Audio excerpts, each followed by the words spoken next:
Assalamu alaikum Ачеке. Ва алейкум ассалам. Жолдошум характери жакшы эле, бирок өтө эле шалпыйган.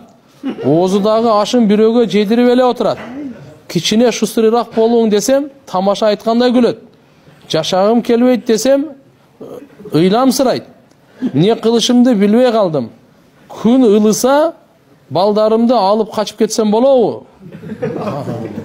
Ла иляха илlallah. Кудай ушундай жакшы күйөө берсе мынаны кара. Кээ бирлер тооба кылдым, только ушу башына уруп турса, башкача да. Ар кимге ар нерсе жакпайт да.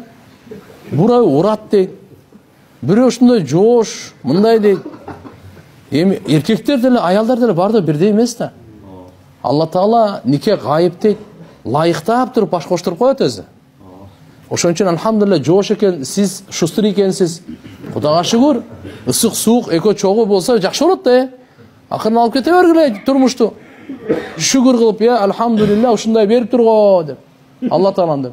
Коксудан ойлобой ошондо. Ушул аял үчүн айтып атам да. Бул ойлобой, эгерде катыгыраак бирөө шустур кылса айтат эле. Арги аялдар менен сүйлөшөт, кыздар менен кат жазышат, мени карабайт, анан тигинтет, мындай кылат деп. Жок, ошон үчүн карагыла. Алла Таалам мага ушул күйөнү берди, ушуга шүгүр кылайын деш керек. Кандай болгондо да Алла Тааланын ыраазычылыгы. А мындай балдарды алып кетип калайым, андай мына жакшы эмес ал. Андай болбош керек иншалла. Наоборот, алхамдулилlah, эгерде колуңуздан келеби, колдоп, машалла, турмушту коруп, жаштакай балдарды чогуу тарбиялап, мени жоошураак наркы табиятынан. Эми табиятты ата-эне жаратпайт да, о төрөйт, бирок кулк мүнөзүн да кошо төрөбөйт да. Ар кимдики ар кандай да.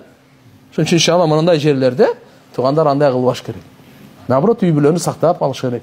Жоош экен, Алла Таалам ыраазы болсун. Бирок анча-мынча эми мынаны кылсаңыз, мына кылсаңыз деп жөлөк болуп, жардам берип, жылуу сөз менен балдарды күн ылыса, балдарымды алып качып кетем деген вообще ниет болбосун. Аллага жакпаган амал. Ушундайда бир ушундайга башка бирөөгө ушундай жолугасыңар, өмүр бою арманда калып кетесиң. Андай болбош керек.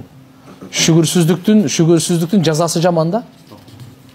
Ошон үчүн иншалла баарына шүгүр кылың, таксыр. Алла Таалам кандай сизге жубай берсе, кандай сизге күйөө берсе, кандай ата-эне берсе, кандай бала чака берсе, шүгүр кылыңыз. Алланын бергени бул.